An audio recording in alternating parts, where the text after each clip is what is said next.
Herkese salam, video ve kanalıma hoş gəlmisiniz. Bugün sizin için bloka məsləhət videosu çəkəcəyik. Həmçinin sizdən gələn sualları da cavablandıracağıq. Yanımda Azərbaycan Tibb Universitetində 663 sualla qəbul olmuş Məmmədzadə Coşqun var. Coşqun, xoş gəlmisən. Hoş geldiniz. İndi sizin suallarınızdan başlayaq. Öncə daha sonra öz məsləhətlərimizi əlavə edəcəyik. İlk sual.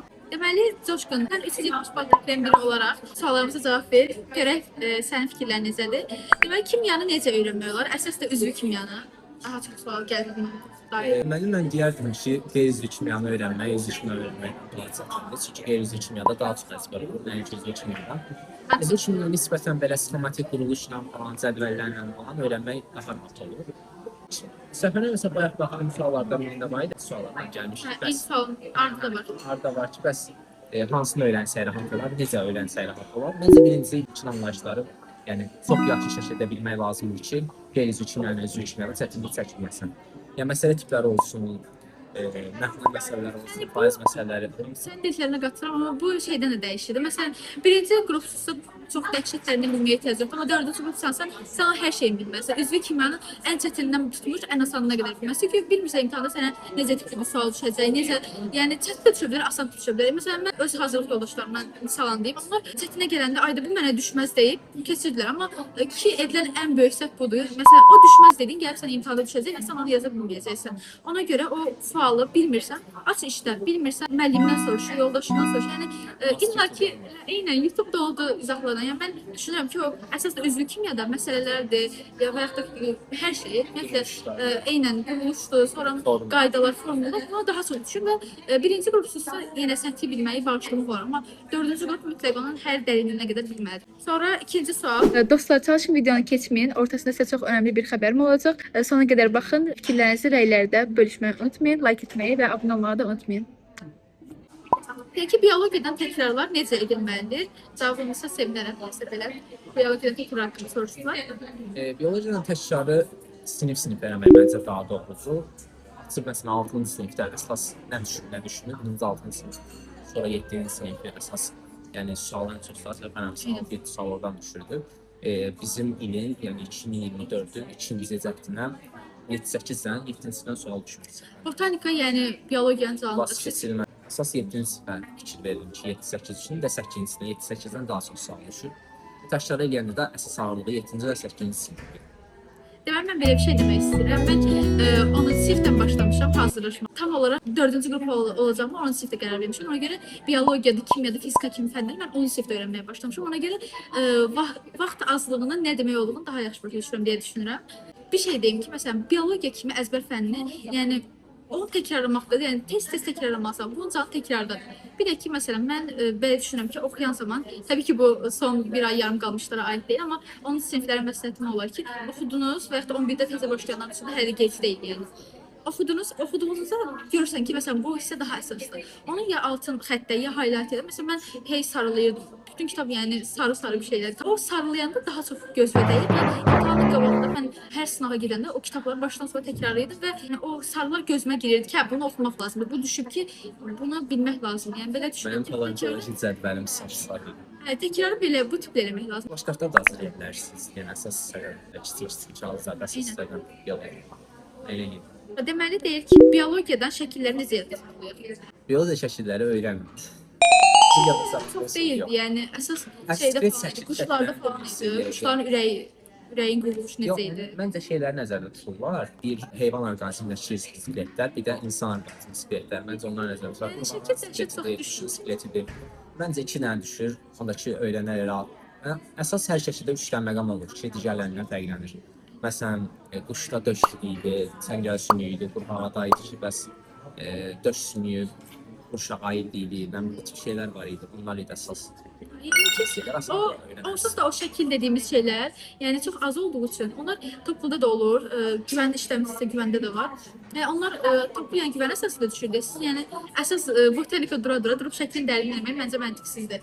Yəni botanikanı, zoologiyanı yaxşı öyrənsiniz, şəkil avtomatik özü gəlir yəni. Sonra günlük planı necə idi? Deməli, mən Sumqayıtda gimnaziyada oxuyurdum. Orada məktəbə gəlmək məcburi idim. 8 sonunda məktəbdə olmağım üçün 6:40-da falan oyanırdım. Məsələn, hazırlaşırdım, 7:10-da falan çıxıb, hardasa 7:40-da məktəbdə olurdum. Məktəb 1-ə kimi olurdu. Həmin 5 saat dərsində 2 saat əsas dərs olsa da 3 saat bizim boş vaxtımız olurdu. Həmin o 3 saatda mən nəşələn ev tapşırıqlarını edirdim. Öz üzərimdə həmin o 3-4 saatda işləyirdim. Yəni mənim gündəlik özümün üzərində işlədiyim həftə içi 3-4 saat olurdu. Həftə sonu isə çalışırdım 6-da, bazarda hər gün 6-7 saat sərf edeyim. O kimi həftəlik dediyim həftə içi 3-4 saat, həftə sonunda 6-7 saat mən dərsə vaxt sərf edeyim. Gecə Bu abituriyent üçün yaxşıdır. Məncə yaxşı. Elə bir məşğələlərim mənim gün ərzində olurdu. Saat elə 2-dən başlayırdı, saat elə olurdu 7-də qutardı, elə olurdu 9-da qutardı. Ona görə evə gələndə də həmin yorğunluqdan dərs oxuya bilmirdim. Elə başımı qoyub yatıb səhər tezdən 6 oyanırdım. O mənə bəs eləyirdi, amma necə deyim, hər bir fərd üçün ayrı ola bilər. Ta ki, sizin gücünüz satmaz, evə gələndə də bir 2 saat, 3 saat oxuyub, saat 2-də yata bilərsiniz.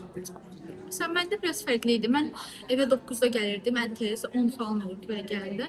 Gələn kimi yemək yedim və sıraz yatırdım. Yəni mən konkret gecə insan deyirəm. Dərs oxumaq gələndə mən gecə səhər nəsə onda yatırdım və həmin sonraki günün dərsin çoxluğundan asılı olaraq durmağı planlaşdırdım. Məsələn, elə gün oldu 3 hazırlığım oldu. Onda daha tez dururdum. 2 hazırlıq olanda biraz nisbətən gec durdum. 6-da durdum. Bir də Coşqun dediyi kimi mən də məktəbə gedirdim. Hər gün məktəbə gedirdim.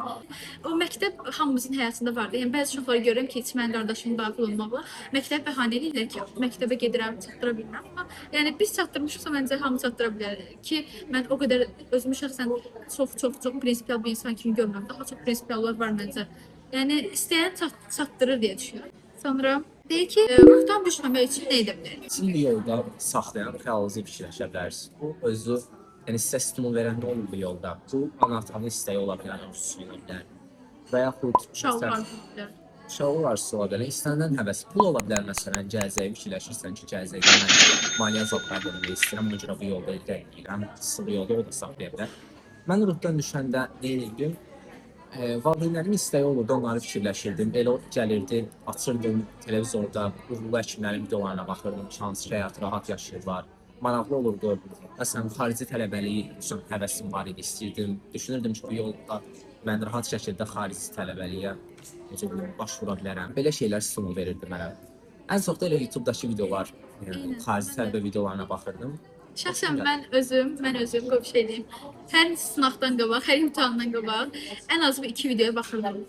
Xüsusən sınaqdan bir həftə öncə hansı ki belə güclü təkrar oturayım, başlayırdım o məndən əvvəl uğurlu olanlar necə eləyib baxırdım ki, hə demək ki belə eləsəm daha yaxşı olur. Yəni birinə baxmaq sizə motivasiya verirsə, birinə baxmaq sizə motivasiya verirsə, açın ona baxın. Və yaxud da ki, insanlar var ki, mən də bir ara telefon işlətdiyim vaxtlar eləyirdim.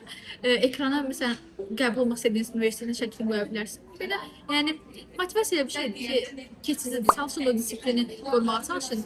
Yəni elə düşünürəm ki, motivasiya bir yerə qədər sizə kömək ola bilər. Disiplin isə demirəm %100 disiplin olmuşam və yaxud da %100 disiplin olmuşam, amma yəni balansı qorumağa çalışın da 50-50 olsa daha yaxşı olur. Tək motivasiya ilə, çünki olan bir şey deyil bu. Sonraki sualımız fizika kimyada sınavlar necə yadda qalır? Bizim müəllimimiz dəfələrlə işlədirdi. Yəni biz bir bölmənin il ərzində artıq 4 dəfə işləmişdik. Yəni sadəcə təkcə yadda qalır. Müəyyən bir düstur olur. Cəryan şiddət haqqında bir düsturdur. Həmin o cəryan şiddət haqqında olan məsələləri işləyirik. Həmin düsturu tətbiq etdiyimiz 6, 7, 8 məsələni biz elə bir 2 aydan bir işləyərək həmin düsturu özümüzə necə deyim, əzbərləməkdən çox öyrənirik. Düstur sayı çoxdur. Bunu hamımız keçmişik bu yoldan. Düstur sayı çoxdur. Deyə bilərik ki, yadda qalmır. Amma işlədikcə görəcəksiniz ki, avtomatik şəkildə məsələni görəndə həmin düstur yadınıza düşəcək. Formul isə yəqin ki, kimyanın formulları nəzərdə tutulur. O da eyni yəni, ancaq məsələ işlədikcə yadda qala bilər. Bir də yəni həmin düsturun sizə o dərinliyi, əzbəri düşməyəcək. Sizə həmin düsturun tətbiq olunacaq məsələsi düşəcək. Yəni əsas siz həmin düsturu tətbiq edə biləcəksiniz məsələni. Deməli mən fizikanı necə öyrəndim? Fizika bu fənlərdən mən ən zəif bildiyim fizika idi ki, ən zəif də onu yazdım. Amma mən onu deyə bilərəm ki, fizika nəticəmi buraxılışda 30 idi. Buraxılışdan sonra sınava getdim, 30 oldu fizika nəticəm. Yəni çox möhtəşəm, 4-cü qrup üçün əla bir nəticə idi və sonra imtahan nəticəm isə 75 civarı olmuş, səhv eləmirəmsə, düz yazmışamsa. Nə artırmışamsa, mən o buraxılışdan, yəni indiki sizin o indi yaşadığınız dövrdə artırmışam. Buraxılışdan blok hərəkəsi şans imtahanına qədər təbii ki. Deməli mən nə indirdim? Mən fizikanı ümumiyyətlə sevmirdim. Əzbər olan Çox fərq sevmirəm, amma fizikanı ekstra sevmirəm. Çünki yadımda qalmırdı, yaxşı yaza bilmirdim. Nəysə, o yadımda qalmayan hər hansı şey var idi. Ona tez o sarı kartlar olur, indi istifadə edirdim. Məsələn, sarı kartlara yazırdım, amma bir ki uzun zadı yazmağa ehtiyac yoxdur. Sırf nə yadımda qalmır onu yaz. İndi qardaşımdan falan və yaxud da ki başqa uşaqlardan görürəm ki, qaydan döşürəm. Bunu nə yazırsan ki, yəni Sonra sonuncusu. yəni ki, Eğer sizin sizin nə lazım? beraber de o böyle evden misalden asıl. Yok, eynən. Yaz yapıştır. Yok. Sedronda onu görürdüm. Çantama aşağı koyacağım. Bunu görürdüm. Oradan elə öz içimdə təkrarlaya evi dolaşır. Yazdığınız o hissə önəmlidir. Yapışdırın, hər gün oxuyun. O bir də ki, o kilit soradır ki, oxuduğun üçün bilirsən ki, sən bunu 100% bilirsən də, ev bərabər demə. O vərəqi cırat, yenisi gəlsin ora, bilmədiyin yeni bir şey. Sizlərdən misal hələ ki buraxılışı verməyənlər var son siniflərdə. Sözləri ingiliscə yazmaq da eyni effekti verəcək. 2 dənə söz yazım yəni yaxşı ifadə edin. Gəlin kesin, gəlin kesin. Evdəkilər olsun sizə desin. Bir öyrəndiniz pulunu atın, yeni olsun. Əsas o da öyrəndi. Yəni imtahanda kimsə soruşmayacaq. Necə öyrəndin sən bunu? Neçədə yatıb, neçədə qalxırdım o hazırlaşanda. Az qalanda uca bloka mən 2-də yatırdım, 6-da 4 saat. 6:30-da 4 saat yəni. Amma normal orta şəraitdə bayaq dediyim kimi. Necə? Amma heç şey yaxşı mı? Bayaq ama dediyim kimi məktəb olan vaxtlar, yəni blokalar çox qalmış, elə 23:30-0:30 arası yatırdım. Artıq 00:30 dəqiqə. Bu vaxt yatırdım 6:30-da uyandım. 6 saatda belə yatırdım. Yəni bir ay qalmış. Məncə, mən öz fikrimi deyirəm. Bəlkə də bəziləri qatılmaya bilər, amma buraxılışı daha doğrusu imtahana hazırlaşan bir uşaq üçün 6 saat yarımdan sonrası haramdır. Yəni çox az yatmayın bizə. Dərs oxuyun biraz. Sizlər nəsə Eynən sınavlar falan işləyin. Sınavları o biraz yuxunuzdan kəsin, o sınavları işləyin. Hansı ki mən tanışlarımdan falan da işləyirəm ki, yadımda qalmır. O yadınızda qalmayan o yuxu vaxtınıza kəsib oxuya bilərsiniz. Çünki sonra o imtahandan çıxandan sonra o nəticə azlığı sizə pişmançılıq hissi yaratmasın ki, kaş deməyin sizə, yəni heç biriniz amin inşallah deməyin. Yəni ona görə o yuxudan biraz kəsmək lazımdır. Hansı müəllimin yanına gedirdiniz? Belə bir şey demək istəyirəm. Mən və bir neçə biliyinə güvəndiyim, həqiqətən həm motivasiya, həm biliyi yüksək dərəcədə ötürə bilən yoldaşlarımla birlikdə biz bir Parla Akademiya adından buralarda çıxan bir yerdə görəcəksiniz. Parla Akademiya adında bir akademiya açmışıq və onda həm buraxılış, həm blok, həm də təkmilləşdirmə dərsləri keçir. Ondan şəkildə keçir və bunu da qeyd etmək istəyirəm ki, bu sahədə olan əskiklikləri biz vaxtilə görmüş biri olaraqdan abituriyentlərin nəyə ehtiyacı var? Tək öyrənmək əsas deyil, öyrənmə metodunu da öyrətmək lazımdır. Və sizə bunu çox yüksək səviyyədə ötürə biləcəyimizi, aşılacağımıza inanıram. Artıq biz neçə aydır ki, fəaliyyətdəyik. Girib səhifəmizə buradan baxa bilərsiniz. Və gedir, təkrarlarımızı edirik. Siz də əgər bu yoldan keçmiş birinin dəstəyinə ehtiyacınız varsa, dəstəyini yanınızda istəyirsiniz, sizə fərdi olaraq hazırlanmış bir proqramla sürətli təkrar etmək istəyirsinizsə, Parla Akademiyaya müraciət edə bilərsiniz. Bu qədər. Yəni ümid edirəm ki, getdiyiniz hər bir yol sizin üçün uğurlu olsun. Etdiyiniz hər bir müəllim seçimi də doğru olsun. Çünki müəllim seçimi uşağın nəticəsini 50-50-yə dəyişən bir şeydir ki, məncə siz də qatılarsınız. Mən də qatılarsınız. Belə, yəni riyaziyyatı necə öyrənmək olar? Yəni ki, bunu birinci qrup yazıb. Birinci qrupsa, bloksa ciddidir. Riyaziyyatı bilməməyə görə də ciddidir. Bu sonra 90 plus gördüm. Bəlkə də buraxılışı deyil. Siniflərə ki, 9.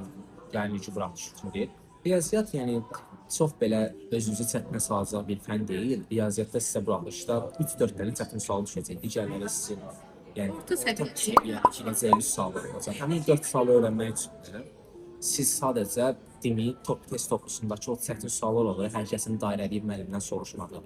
Həmin sualların üzərində qalmaz. Dəfələr onu işləməlisiniz. Soruşmadıq. Yəni demək istəyir ki, soruşun. Soruşun. Dəfələr onu işləyərək öyrənməlisiniz. Həmin sual gəlib düşəcək. Bizim ildə tangenslə bağlı bir sual idi, çətin sual. Məsələn, həmin sualı mən işləyəndə orada özümə dedim ki, yaxşı ki, sualları mənimlə verildi ki, gəldim hal-hazırda işlədim. Yəni çalışın, çəkinməyin. Bəs sualınız oldu, verin. YouTube'dan gedin baxmayın. Dəfələrlə işləyin. Dəyəcək. Bir də ki, məsələn, 9-cu sinifsizsə, 10-cu sinifsə demirəm, amma 11-sizsə bu dəqiqə yəni ayrı-ayrı mövzulara odaqlanmaqdansa sınaqda məsələn açdı mən loqaritmanı yaxşı bilmirəm və yaxud da ki, tənliklərdə çətinlik çəkirəm. Tənliklərə məsələn aç həmin mövzunu işlə söz. Harda çətinlik çəkir, soran gücdən. Sağ olduğunuz yerlərin üzərində çalışmaq, bildiyiniz yerlərə işləyib özünüzün o dopaminizi artırıb mən bunu bilirəmdən də yaxşıdır. Ən az sonda nəticə olur. Kimyadan mövzuları öyrənərkən hansı ardıcılıqla getmək daha yaxşıdır. Yəni yəqin ki, sual verən nəzərdə tutmaq istəyir ki, üzvü kimyanı öyrənən birinci qeyri-üzvünü tutmaq istəyir. Baxmadım, tam olaraq qeyd eləməyim. İlkin olayışlar bölməsini siz inkişaf elətdirməsəniz, qeyri-üzvə özü kimyada düşən məsələlərdən yaza bilməyəcəksiniz. Çünki qeyri-üzvdə düşə bilər, üzvdə düşə bilər, amma ikisinin də təməlində ikili anlayışlar yatır. Yəni siz kimyanın ikili anlayışlarında çox güclü öyrənin, sonra qeyri-üzvü kimyanı əzbərləyin, ondan sonra üzvü kimyanı bitirin. Ümumi kimya, üzvü kimya, qeyri-üzvü kimya. Ümumi kimya birinci öyrən, qeyri-üzvü kimyanın üzvü kimya paralel. Yəni zaten üzvü kimya çox maraqlı və asan. Mən favorim idi. Yəni o əzbər bir şey yox idi. Yəni formula əzbəri, bir də ki bir-iki xüsusiyyət var idi onlar. Onları öyrəndin. Əsas ümumi kimyanın bir reaksiyalardır, reaksiyanın üzərində işləmək necə olur. Onları biləndən sonra avtomatik üzvü və qeyri-üzvü kimyanın məsələ istəsən sən dərk edəsən. Amma qaldı ki əzbər onu zaten bir-birinə qatmadan eləmək daha yaxşı olur. Məsələn, həftənin 4 günü kimya ayırırsan, 2 günü qeyri-üzvü kimya, 2 günü üzvü kimya. Belə yəni qarışdırma. Həm üzvü kimya oxudum, ay Allah bu gün qeyri-üzvü oxuyum biraz yox. Günlərin olsun ayrı-ayrı planda elə oxu. Belə onsuz baxanda bilinir, yəni üzvü kimyada sinifləri üzrədir, nisbətən rahat olur. Yəni eyni sinif xüsusiyyətləri eyni olur. Bəzən getdikcə həll olması azalır, artır. Qeyri-üzvdə amma məsələn qara fosforun xüsusiyyətləri ayrı idi, qırmızınki ayrı, arınki ayrı, yəni nisbətən çətin idi. Eynən, yəni əsas o ikisinə ayrı-ayrı günlər bölünürsə artıq gələcəksə. Fizika, kimya, biologiyanı son aylarda necə sürətlə təkrar edə bilərəm? Deməli, mən belə düşünürəm ki, öncə öz fikrimdən sonra Coşqunda 370 bal toplayan biri olaraq bizə məsləhətlənə bilirsin. Fizika topludan 4-cü qrup tutsa, amma 1-ci qrup və 4-cü qrup zaten çox başa düşür. Hətta qapalılar eyni düşür, sıfırlamıyorum. Yəni ki, eyni düşür demək olar ki, və mən necə elədim və sizə də məsləhət görürəm ki, eləyin. Ancaq toplu düşür. Topludan kənar demək olar ki, düşmür. Deyərəm 1-2 gələr düşər. 99% Körnəyin qəbulları bilər. 99% eyni düşür topluyla. Topluluğuna ona görə nə qədər gününüz qalıb? 60 gün qalıb, 45 gün qalıb. İndi şansı hazırlaşan varsa onu demirəm. Yəni şansı hazırlaşırsa daha çox vaxtınız var. Bölürsən bir ayını mən ayırıram birinci hissəyə, bir ayını ayırıram ikinci hissəyə. Paralel olaraq getmirsiniz. Fizika belə, kimya zaten müəllimlərinizlə yəni sınavla, təkrarla möhkəmləndirirsiniz və sınaqda məsələn mən siklopropanların, daha doğrusu sikloalkanların xüsusiyyətini bilmirəm. Aç həmin mövzunu qeyd elə, ya sınav bitirəndən sonra işlə, ya da ki həmin gün ərzində işləməyə çalış. Biologiyanın o kitablar töküləcək, səhərdən axşama qədər oxunacaq, son bir həftə xüsusilə bilmədiyin yerlər öyrənəcək. Yoxsa yəni yüksək nəticə gəlməz. Blokda yəni səhv də düz aparır, vaxt da azdır, sual da çoxdur. Yəni ki, bunları eləməsən yaxşı nəticə gəlmir, təəssüf ki. Yəni, çox çalışmaq, çox çalışmaq. Sən bu ev Coşqun. Deməli fizika düsturu bilmək və həmin düsturu məsələdə düzgün tətbiq edə bilməkdə yatır. Yəni fizika budur. Və əlavə 3-4 dənə nəzəri məlumatdır. Onlar da ki, öyrənərsiniz, yəni çətin o həmin o məsələyə tətbiq etməlidir. Son bir həftə həm. Situasiyalarda ki, dediyim kimi məsələ tipli olur, çox vaxt nəzəri situasiya olmur. Ondan sonra fizikadan əzbərləməkdən çox öyrənin. Çünki məsələn, situasiyada soruşa bilər ki, bu elektrometrdə məsələn, müsbət olanların itələnməsinə səbəb nədir? Daha doğrusu itələnməsinə səbəb müsbət olmaqları biraz qarışdırma tipikdə. Yəni işin mərcini bilməyə çalışın. Bilirsənsə elə. Yox, əgər gördün alımı var, əzbərlə getsin. Variant yoxdur, öyrən. Kimya, necə deyim, mən belə çətin fən kimi saymıram. Çünki mən bizim müəllimimiz dəfələrlə 2000-ci ildən 2024-ə kimi olan bütün qəbulları mövzular üzrə bölmüşdü. Məsələn, biz gəlirdik elektroliz bölməsində 2000-ci ildən 2024-cü ilə qədər bütün elektrolizə düşmüş elektrolizə aid sualları bir yerdə işləyirdik. Müzakirə edirdik, suallarımızı verirdik. Yəni biz kimyanın əlbaşlı möhkəmləndirirdik. Təkrar elədikcə o kimyanı bilmirəm teması olmur. Belə bir. Və kimya seviləsi fəndir. Yəni sevməmək deyil, kimya maraqlıdır. Yəni o ardı gəlir, oxuduqca gəlir yəni. Tamam, olur. Nəticə də gələndə insan daha çox sevinir yəni. Biologiya isə konkret maraq fənnidir. Yəni marağın olacaqsa, sən üstünə düşüb öyrənəcəksən. Məsələn, çoxunun iyrəndiyi paleontoloji cədvəl var idi. 10-cu sinifdə bizdən. Amma yəni belə deyil. Dəhşətli bir şeydir. Zünüzü idi. Amma orada maraq tapıb öyrənəndə insan videonu baxanda şeydən maraq tapa bilərsən. Daş kömür, biz belə şeylərdən adəndir. Yadımdan çıxıyorsun. Məsələn, Yura mənim yadımdadır ki, Yura məsələn sürünənlərin hökmranlıq elədiyi bir dövr idi. Biz onu Jurassic World filmi. Özü biologiyadan olimpiyada birincisidir. Ona görə belə rahatlaşır amma mən sizə biologiyada 2 ilə öyrənmiş biri olaraq deyirəm ki, yəni əlaqələndirməksəz yadınızdan Yura dövrü var idi ki, onu sürünənlərin hökmranlıq etməsindən Jurassic World filmindən yadında saxlamışdım. Bu tip əzbərləyə bilərsiniz. Çətin fənnin hələn öz metodu var. 9-cu sinifdir, yəni deməli 9-cu sinifdən 2-3 sual düşəcək. 10-cu sinifdə 2-3 sual düşəcək. Genetika mövzusudur. Məsələn, genetikanı çox sevirdim mən. Yəni çoxunu zəhləs gedən bölmədir. Sevdikcə öyrənilən bir fənn Əgər olacaq. tibbə qəbul olacaqsınızsa, Genetika olanlar yaxşı bilir. Hər il sızıb qoyacaqlar qabağınıza sualları. yəni belə. Biologiya sevilən öyrəniş fənnidir. Sevdinsə öyrənəcəksən. Çalışın sevin öyrənin. Bir sualımız da var ki, hansı vəsaitləri tövsiyə edirsən? Bu cavab iki cür dəyişilməlidir. Bir, nə vaxt hazırlaşın? Yəni 11-in son aylarındasan, yəni bir ay yarım sonra imtahan Məncə verərsənsə, dəyişməlisində. Məncə dəyişir. məktəb materialları və test topluları, yəni Dövlət İmtahan Mərkəzinin vəsaitləri hər şeyə bəs eləyir. Güman falan deyənlər olacaq. Güman sadəcə sizin məlumatınızı biraz geniş şəkildə məşğulləndirmədən əlavə məsələn nəyisə izahını verir. Məsələn bizdə kitabda xatırladığım qədərilə quşlar mövzusunda türk lələşlərinin formaları gərək kitabda bir dənə balaca şəkil var idi, ora fikir verərdim. Amma güvən kitabında o ətraflı izahını verildi ki, Çox dəxilsiz şeylər var. Biz bir də biologiyanı güvəndən oxumamışdıq. Bu kitabı ən yaxşı deyil. yəni əsas kitabdır. Yəni siz narahat olmayın ki, birdən Dövlət İmtahan Mərkəzindən əlavə bir şey düşər, düşmür. Yəni düşən oradan düşür, test oxusundan düşür, də kitabdan düşür. Məsələn, bir dənə şey diqqət edin ki, kitabda varsa düşə bilər. Bizim Sonra bir şeylər var idi, mənim yadımda deyil. Araşdırmalar, nə öyrəndik? Bu maraqlıdır falan. maraqlı. Maraqlı İşte, düşür, çox, amma yox, bir şey var idi. Məsələn, şey, fəaliyyət fəaliyyətdə məsələn, orada suallar həqiqətən düşürdü. Toplu işgənlər zaten bilir bunu. Məsələn, test toplusunda konjugasiya aid bizdə sual yox idi. Amma kitabda konjugasiya var idi, bizim müəllimimiz hər ehtimal konjugasiya aid bir məsələ özündən fikirləşib işlədmişdi bizə və suallar ki düşdü, yazdıq özümüzə həmin sualı. Yəni kitabın test toplusunda olmayan hissələrini belə deyim, ignor eləməyin. Hər hissəsinə baxın kitabın, dərinləməsinə Yəni, o baxın. yox, düşməz deməyin də, öyrənin. Düşün. Çünki bəlkə sizə gəlib düşəcəklər. İndiyə qədər düşməyib, deyiblər ki, hə, bu bölgün, bu sual uşaqlar. Yəni, bu fərq yaranması üçün, abituriyentin arasında fərq olması üçün suallar da bir qədər əlbəttə ki, dəyişməlidir. O dəyişikliyi də kitabdan, mövzudan çıxaracaqlar. Yəni, durduq yerə, özlərindən Amerika kəşf eləmirlər ki. Deməli uşaqlar, mənim gözəl kameramanlarımın bir əlavəsi oldu, bunu da əlavə etmək istədim. Fizikada, kimyada bunlardan nisbətən təkrar suallar çox xüsusilə fizikadan daha çox düşür. Yəni əvvəlki qəbullarına mütləq baxın və onları yola verdi eləməyin. Məsələn, mən özümdən sizə bir nümunə deyəcəm. Kimyadan bizə müəllim situasiyanı işlətmişdi, hansı ki bizə gəldi. Birinci imtahanı, o birinci şansında o situasiya bizə düşdü. Dünən kimyadır, çünki o sual səhv yazmışdım. Bildim ki, nə vaxtsa bu mənim qabağıma çıxıb. Və xatırladım ki, mən həmin moment xəstə idim, həmin vaxt o bir situasiyanı işlətmə üzərinə getmədim. Həmin situasiya gəldi, mənim qabağıma düşdü və mən onu situasiyanı 27 bal ala bilərkən mən ondan cəmi 15 baldan kifayətlənəsə oldu. Çünki yazı bilmədi. Yəni sözümü canlandadır ki, o sınavda və yaxud da ki, müəllim sizə sınav verdi, evdə bilmir, işləyirsən, fərqi yoxdur sınavda, keçmişin qəbullarını işləyəndə, bax, o səhvi bilmirsənsə, hətta yəni telefonla daha çox işləyirsənsə, onu çək, saxla, imtahan bir həftə qalmış təkrar edərik, ya da ki, bir yerə qeyd edək ki, sana yenidən bax. Yəni, o, necə deyirlər, bir dəfə ağzı yanmış bir olaraqdan deyirəm ki, sizə olanda və onu sən bir dəfə görübsən biləyəndə, o insan daha çox incidir. Nəinki, yəni, bilmədiyim bir şey səhv yazmaq daha yaxşıdır da, yəni, bildiyim bir şeyi və yaxud da öncədən işlədiyim bir şeyi səhv yazmaq adama yaxşı təsir. Ona görə bilmədiklərinizi sınavda bilmədim. Müəllim onu izah edəndə yola verdi etməmək lazımdır. Ona diqqətlə qulaq asın. Biologiyadakı bayaqları zaten dediklərimiz nəyiz? Mən indiki abituriyentlərə bir məsləhət verəcəm və məsləhətin daha sonra 10-cu siniflərə aid olacaq. Çünki artıq 11-ci siniflər üçün dedim, gec deyil. Amma əgər 10-cu sinifsizsə, Daha limitlidir, amma. daha limitlidir. Belə deyim, 10-cu sinif bir abituriyent üçün məncə 11-ci sinifdən daha önəmli bir ildir. Çünki nisbətən insan daha rahat işləyir bu dövrdə, daha rahat məşğul olur öz dərsləri ilə.